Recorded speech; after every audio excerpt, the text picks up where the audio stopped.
जय श्री राधा, जय श्री कृष्णा। आप सभी प्रिय दर्शकों का हमारे चैनल आई एम एस्ट्रो गुरु जी में बहुत बहुत स्वागत है।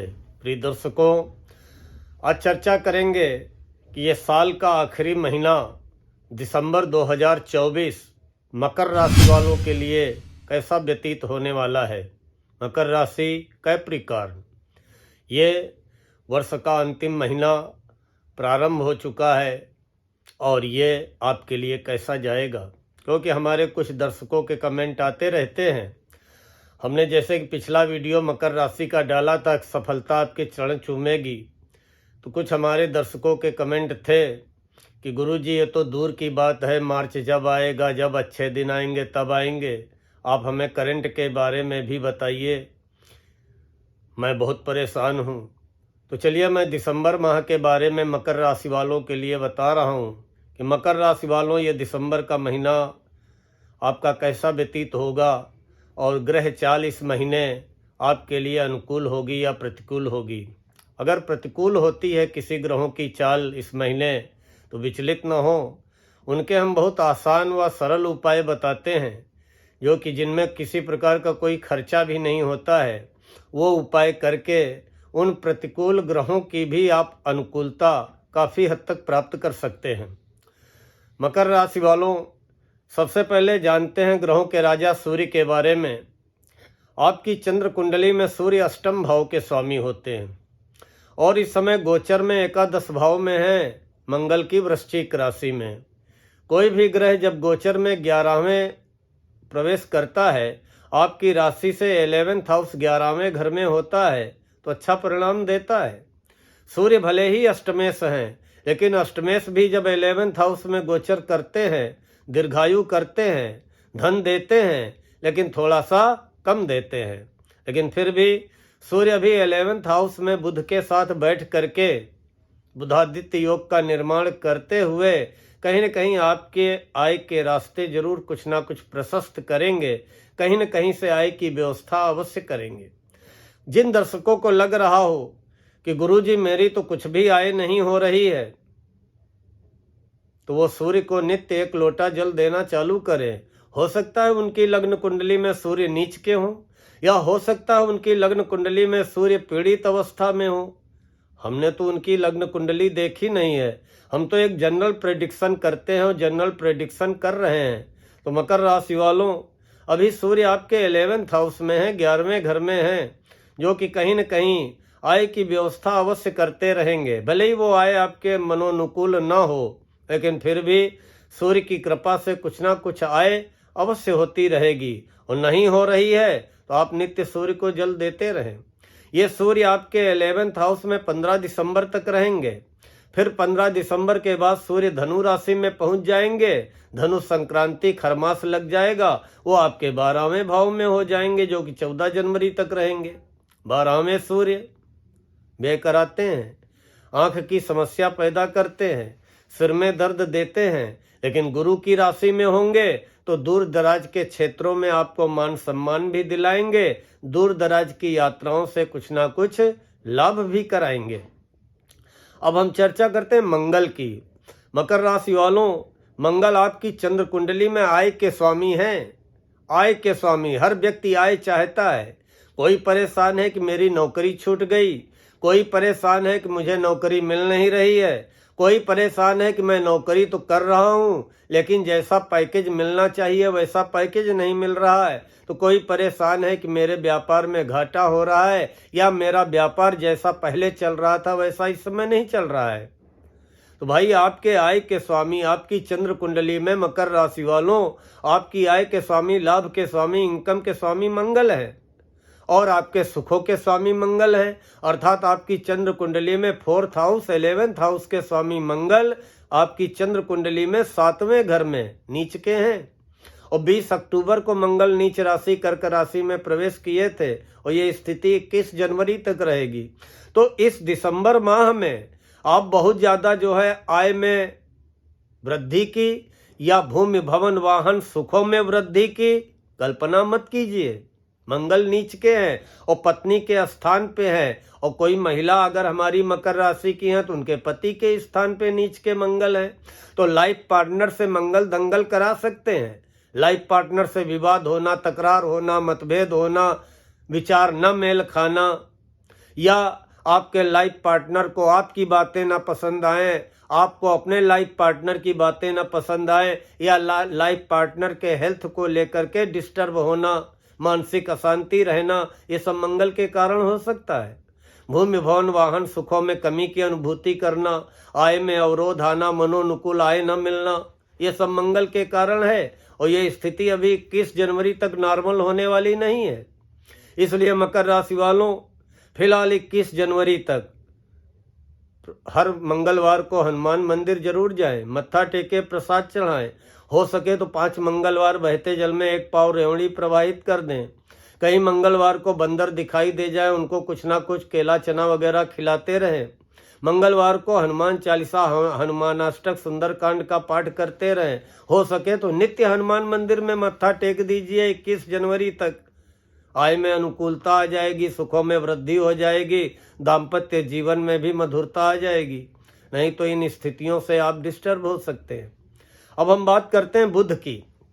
मकर राशि वालों, ग्रहों के राजकुमार बुध आपके भाग्य के स्वामी हैं, छठे घर के भी स्वामी हैं, और भाग्य के स्वामी 11th हाउस में बैठे हैं। भाग्य का पूरा साथ मिलना चाहिए। भाग्य की कृपा से आपके व्यापार में वृद्धि होनी चाहिए। आपके व्यापार को 4 चांद लगने चाहिए, क्योंकि जब भाग्य का साथ मिलता है सारे काम बनते हैं। और बुध भाग्य के स्वामी हैं, 11वें घर में, अच्छे घर में बैठे हुए हैं। लेकिन बुध वक्री अवस्था में है, और बुध जब वक्री होते हैं तो जो बुध के अच्छे परिणाम होते हैं वो परिणाम मिलने में देरी हो जाती, क्योंकि जब चाल उल्टी हो जाएगी, वक्री मतलब उल्टी चाल, तो उल्टी चाल में सौम्य ग्रह की गति धीमी पड़ जाती है। और बुध सौम्य ग्रह है, तो फिर उन परिणामों में भी जो है धीमे परिणाम मिलते हैं, देरी से परिणाम मिलते हैं। भाग्य तो साथ दे रहा है लेकिन दिखाई नहीं दे रहा है। भाग्य विलंब से साथ देगा। जब तक बुध वक्री रहेंगे तब तक जैसी आप कल्पना कर रहे हैं कि हमें भाग्य का साथ मिलना चाहिए, व्यापार व आय में वृद्धि होनी चाहिए बुध के कारण, वो नहीं मिल पा रहा है। और बुध वक्री कब हुए? 26 नवंबर को। और वक्री कब तक रहेंगे? 16 दिसंबर तक। तो अब 16 दिसंबर तक भाग्य का साथ मिलता हुआ नहीं नजर आएगा। लेकिन मकर राशि वालों, 16 दिसंबर से लेकर के फिर आपको भाग्य का साथ मिलता हुआ दिखाई देने लगेगा। 16 दिसंबर से भाग्य साथ देने लगेगा। जो भी आप 16 दिसंबर से प्रयास करेंगे उन प्रयासों में सफलता मिलेगी, चाहे वो नौकरी को लेकर के हो, चाहे व्यापार को लेकर के हो, और चाहे आय व लाभ में वृद्धि को लेकर के हो। 16 दिसंबर से बुध की अनुकूलता आपको प्राप्त होने लगेगी। अब हम चर्चा करते हैं गुरु की। मकर राशि वालों, गुरु आपकी चंद्र कुंडली में पराक्रम के स्वामी हैं, तीसरे घर के, और 12वें घर के स्वामी हैं, व्यय के स्वामी हैं। और बैठे कहाँ हैं? पंचम भाव में, शुक्र की राशि वृषभ में, वो भी वक्री अवस्था में बैठे हैं। 5वां घर पेट का होता है, शिक्षा व संतान का होता है। अब जब गुरु वहाँ पे वक्री अवस्था में है, 9 अक्टूबर को गुरु वक्री हुए थे। कभी कभी समय का खेल होता है। अब देखिए इस समय 3 ग्रह वक्री अवस्था में हैं। मंगल वक्री चल रहे हैं, बुध वक्री चल रहे हैं, गुरु वक्री चल रहे हैं। तो क्या करेंगे आप? समय है, ये समय भी काट करके निकालना है। तो अब गुरु 9 अक्टूबर को वक्री हुए थे और 4 फरवरी तक वक्री रहेंगे। जबकि पंचम भाव में शुक्र की राशि में है, शत्रु राशि में है, गुरु 100% परिणाम देने की स्थिति में नहीं है।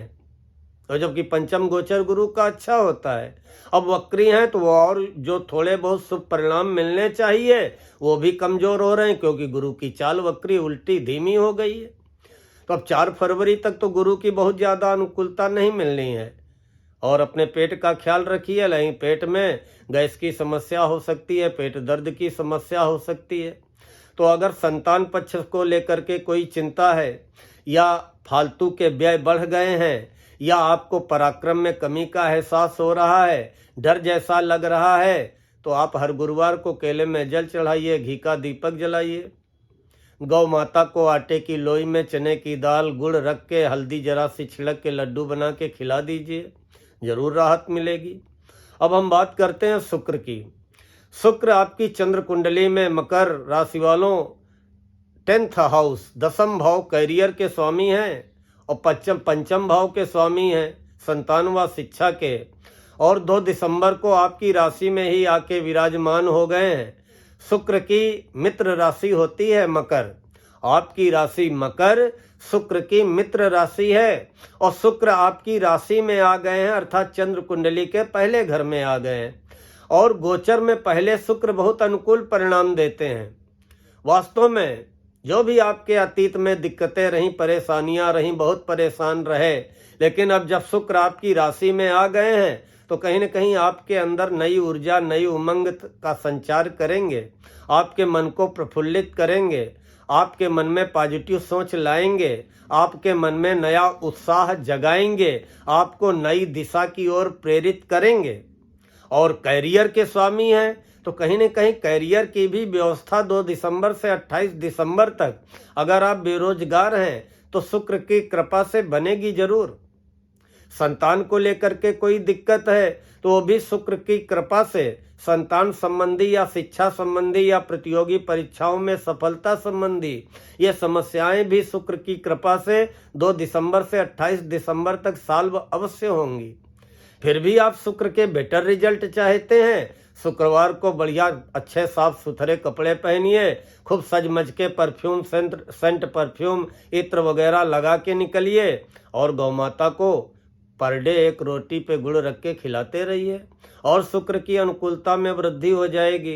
बाकी शुक्र के तो आपको उत्तरोत्तर आगे भी अच्छे परिणाम मिलते रहेंगे। कुल मिला के आपको शुक्र की अभी चिंता करने की आवश्यकता नहीं है। शुक्र की कृपा अब आपके ऊपर चालू हो चुकी है। अब हम बात करते हैं शनि की। देखिए, शनि आपकी राशि के स्वामी हैं, अर्थात चंद्र कुंडली के पहले घर के स्वामी हैं। शनि आपके 2nd हाउस के स्वामी हैं, चंद्र कुंडली में दूसरे घर के। तो पहला घर तो आपका शरीर है, आपकी राशि है, और दूसरा घर जमा धन का है, वाणी का है, कुटुंब का है। शनि अपनी ही कुंभ राशि में है। कुंभ राशि शनि की मूल त्रिकोण राशि, प्रिय राशि होती है, लेकिन राशि से दूसरे शनि 7.5 का निर्माण कर रहे हैं। शनि की 7.5 का अंतिम चरण चल रहा है। वैसे कहते हैं कि शनि जाते जाते बहुत अच्छे परिणाम दे के जाते हैं। जितना पिछले 5 साल 6 साल 7 साल में रुलाया होगा, जाते जाते हंसा करके जाते हैं।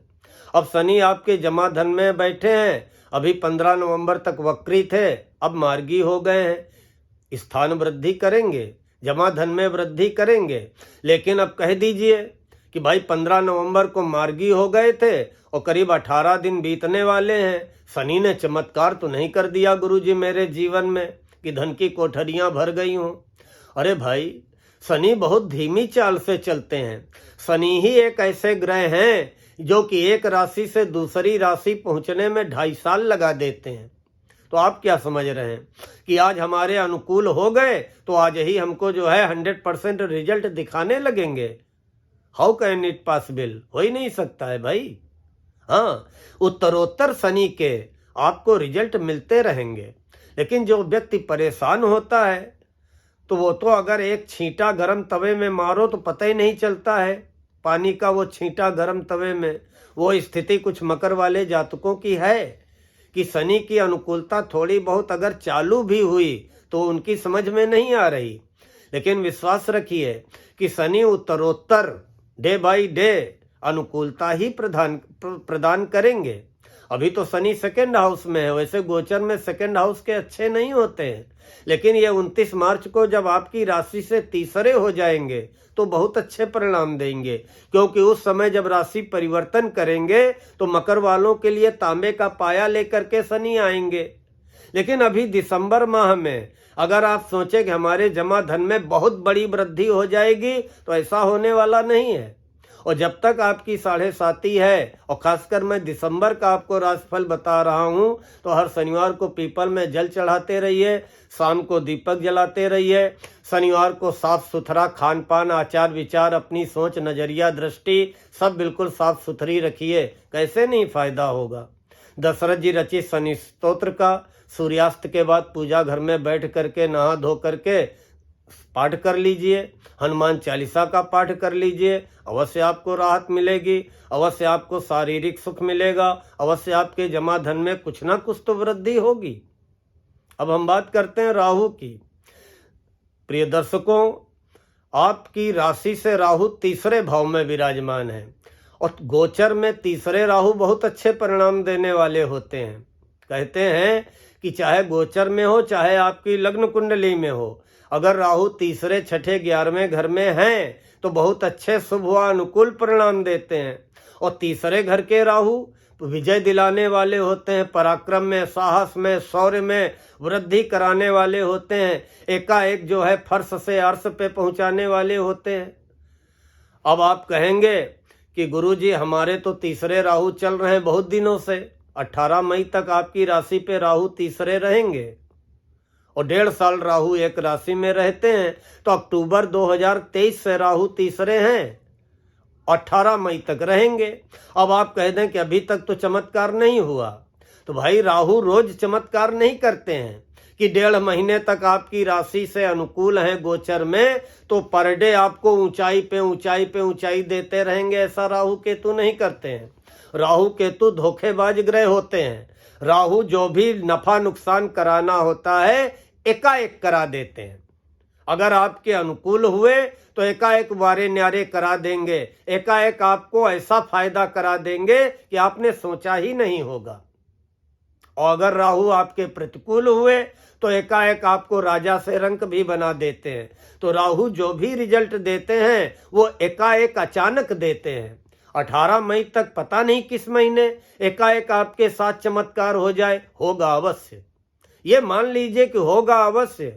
हो सकता है वो पीरियड जो है आपका 28 जनवरी से 31 मई के बीच का हो, या हो सकता है वो पीरियड आपका 29 मार्च से 31 मई के बीच का हो, या 29 मार्च से 18 मई के बीच का हो। कहीं न कहीं किसी भी समय राहु आपकी लाइफ में एकाएक अनुकूल परिवर्तन कराने वाले हैं। कभी भी राहु आपको फर्श से उठा करके अर्श पे पहुंचाने वाले हैं। जहां तक केतु की बात है, केतु 9वें भाव में बैठे हैं। 9वें भाव केतु धर्म कर्म में आपका मन लगेगा, धर्म कर्म के प्रति आपकी आस्था जागृत होगी, कहीं न कहीं धार्मिक यात्रा का अवसर प्राप्त होगा। अब चाहते हैं कि केतु एकदम से हमारा भाग्योदय कर दें, क्योंकि एकदम से ही ये परिणाम देते हैं केतु राहु। तो नित्य कुत्तों को खिलाना चालू कर दीजिए। अगर नित्य कुत्तों को खिलाते रहेंगे तो निश्चित ही एकाएक कभी भी किसी भी समय आपका भाग्योदय हो जाएगा, भाग्य के दरवाजे खुल जाएंगे। लेकिन नियम बना लो कि हमको आवारा कुत्तों को डेली खिलाना है। हम अपने घर के बच्चे के लिए बिस्किट ले जाए या न ले जाए, लेकिन कुत्तों को गली में मिले तो खिला दे। कहीं पर भी रोड पे आवारा कुत्ता मिले, कुछ भी खिला दीजिए। नियम बना के खिलाते रहिए, निश्चित भाग्य का साथ मिलेगा, निश्चित आपकी यश पताका फहरेगी। ये आपकी दिसंबर माह की ग्रह स्थिति है। तो जो ग्रह आपके प्रतिकूल नजर आ रहे हैं उनके जो उपाय हम बीच बीच में आपको बताते गए हैं वो आप करते रहिए। बड़ी अनुकूलता से, बड़ी आसानी से ये दिसंबर का महीना बीत जाएगा और आगे आपके लिए अच्छा ही है। आप उपाय करते रहें। हाँ, कभी कभी हम किसी ग्रह के बारे में बहुत अच्छा बताते हैं क्योंकि वो ग्रह गोचर में अनुकूल स्थिति में होता है। कुछ दर्शकों को लगता है कि गुरु जी ने तो बहुत अच्छा बताया था, मेरे जीवन में तो ऐसा अच्छा कुछ भी नहीं गुजरा। तो भाई हमारा ये जनरल प्रेडिक्शन है, मैं तो सभी मकर वालों के लिए बोल रहा हूँ और सबकी लग्न कुंडली में ग्रहों की स्थिति अलग अलग होगी। जिसको लगता है कि मुझे कुछ भी नहीं फायदा हुआ, हो सकता है कि जिस ग्रह के हम अच्छे रिजल्ट बता रहे हैं वो ग्रह आपकी कुंडली में नीच का हो, पीड़ित अवस्था में हो, शत्रु राशि में हो। अगर वो ग्रह जिसके लिए हम अच्छा बता रहे हैं वो ग्रह अगर आपकी कुंडली में भी अच्छी स्थिति में होगा तो आपको 100% अच्छे फल दे करके रहेगा। वो आप अपने घर के आसपास कोई जानकार ज्योतिष मर्मज्ञ हो, आप उनको अपनी लग्न कुंडली दिखा करके एक बार विश्लेषण करवा लीजिए कि कौन सा ग्रह लग्न कुंडली में आपके अनुकूल है, कौन सा प्रतिकूल है। जो प्रतिकूल होगा उसके प्रतिकूल परिणाम गोचर में मिलेंगे और जो अनुकूल होगा उसके गोचर में आपको अनुकूल परिणाम मिल करके रहेंगे। अगर प्रतिकूल है पूरी श्रद्धा से उसका उपाय करते रहिए। अगर उपाय करते रहेंगे आपके आत्म बल में वृद्धि होगी, विल पावर में वृद्धि होगी, सहन शक्ति में वृद्धि होगी। जब आत्मविश्वास में वृद्धि होती है तो बड़ी से बड़ी बाधाएं भी आसानी से पार हो जाती हैं। प्रिय दर्शकों, हमें विश्वास है कि आप सभी को आज का ये वीडियो पसंद आया होगा। अगर आपको लग रहा है कि इस वीडियो में मेरा बोलना और आपका सुनना सार्थक सिद्ध हुआ हो तो हमारी आपसे रिक्वेस्ट है कि कमेंट अवश्य करिएगा और लाइक अवश्य करिएगा। हमारे जिन प्रिय दर्शकों ने अभी तक हमारे चैनल IM एस्ट्रो गुरुजी को सब्सक्राइब न किया हो उनसे हमारी रिक्वेस्ट है कि कृपया हमारे चैनल को सब्सक्राइब कर लें, बेल आइकन दबा दें ताकि आगे आने वाले वीडियोज के नोटिफिकेशन आपको बराबर मिलते रहें। मिलते हैं अतिशीघ्र अगले वीडियो में। तब तक के लिए राधा रानी आपकी रक्षा करें, आपको स्वस्थ रखें, मस्त रखें, व्यस्त रखें, लंबी उम्र प्रदान करें और आपकी समस्त मनोकामनाएं पूर्ण करें। इन्हीं शब्दों के साथ आज मैं अपनी वाणी को विराम देता हूँ। जय श्री राधा, जय श्री कृष्ण।